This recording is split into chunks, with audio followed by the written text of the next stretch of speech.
U.S. comedian Jimmy Kimmel is back on air after Disney suspended his late-night show for his comments on the assassination of right-wing influencer Charlie Kirk. In his opening monologue, Kimmel said it was never his intention to make light of the murder and called his suspension un-American. He was threatened by regulators and the Trump administration after he said the president's supporters were trying to score political points from Kirk's assassination. Kimmel's suspension ignited a free speech debate and a call to boycott Disney. Here's Kimmel now on his show, first show back. Hearing a lot about what I need to say and do tonight, and the truth is, I don't think what I have to say is going to make much of a difference. If you like me, you like me. If you don't, you don't. I have no illusions about changing anyone's mind. But I do want to make something clear because it's important to me as a human, and that is, you understand that it was never my intention to make light of the murder of a young man. I don't think there's anything funny about it. I posted a message on Instagram on the day he was killed, sending love to his family and asking for compassion, and I meant it, and I still do. Nor was it my intention to blame any specific group for the actions of what it was obviously a deeply disturbed individual. That was really the opposite of the point I was trying to make, but I understand that to some that felt either ill-timed or unclear, or maybe both. And for those who think I did point a finger, I get why you're upset. Hours before Jimmy Kimmel's late-night talk show was broadcast, Trump slammed its return. In a post on his Truth Social platform, he said, "I can't believe ABC fake news gave Jimmy Kimmel his job back. The White House was told by ABC that his show was canceled." He went on to say, "I think we're going to test ABC out on this. Let's see how we do. Last time I went after them, they gave me $16 million. For more, I am now joined by Ethan Bierman. He's an adjunct professor at Loyola Law School, Los Angeles, and a political commentator. Ethan, welcome.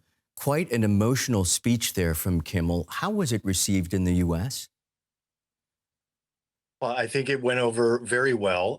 It was interesting to hear that Jimmy would attack this head on and not play games and dance around it, but he went straight at it tonight.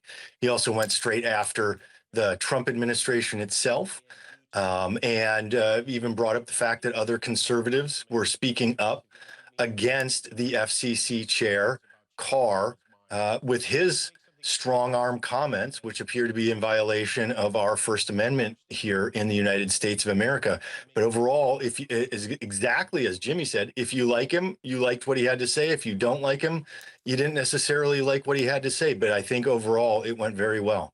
So the show is now back on the air, but Trump is already threatening ABC. What are people expecting from the U.S. president? What are you expecting?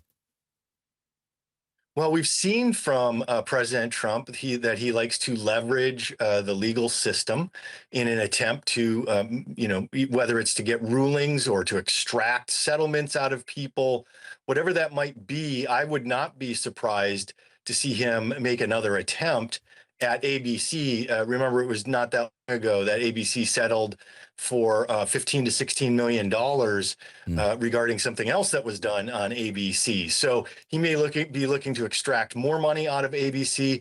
But I think the courts are not going to have a lot of deference to the president on a topic like this one, because this is not partisan, our First Amendment, and the government staying out of private speech. As you well know, two powerful companies that own dozens of ABC affiliate stations have said they won't air Jimmy Kimmel's show. What do you make of that and what it says about the current media landscape there? Well, this actually goes back to President Clinton and a Republican Congress who in 1996 removed the rules around media consolidation in markets. And what we've seen is companies like the Sinclair Broadcasting Group and Nexstar take full advantage of the marketplace to acquire and consolidate power, including over local affiliates, which they run in a very strong-armed fashion from the top down. And Sinclair in particular has conservative leanings. It would appear that Nexstar might as well. And as a result, what they're doing now is changing local television to reflect their conservative viewpoint in terms of keeping Jimmy Kimmel off the air in those markets. However, as you and I both know, the internet, satellite television, et cetera, have extended the reach of people to watch what they want to watch, regardless of what the local broadcaster is telling them. I know people all around the world who watch DW News online. Naturally, there's been so much discussion lately about free speech in the U.S. Are people expecting the president to continue to try to silence on-air personalities who criticize him? And I wonder if you're already seeing a chilling effect. There's no question that he has been, meaning the president and his administration and people in the right-wing media here in the United States have been leveraging their power to do what exactly they were complaining about a couple of years ago with this cancel culture, because now they want to cancel people with whom they disagree. And it's very interesting because, again, free speech in the United States is very different from other places around the world.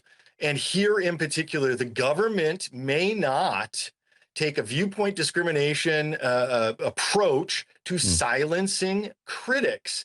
And as a result, it is very important that people on the left and the right stand up against these types of strong arm maneuvers from the Trump administration and others to leverage the power of the government to censor and or manipulate what speech is available to Americans and private enterprises here in the United States.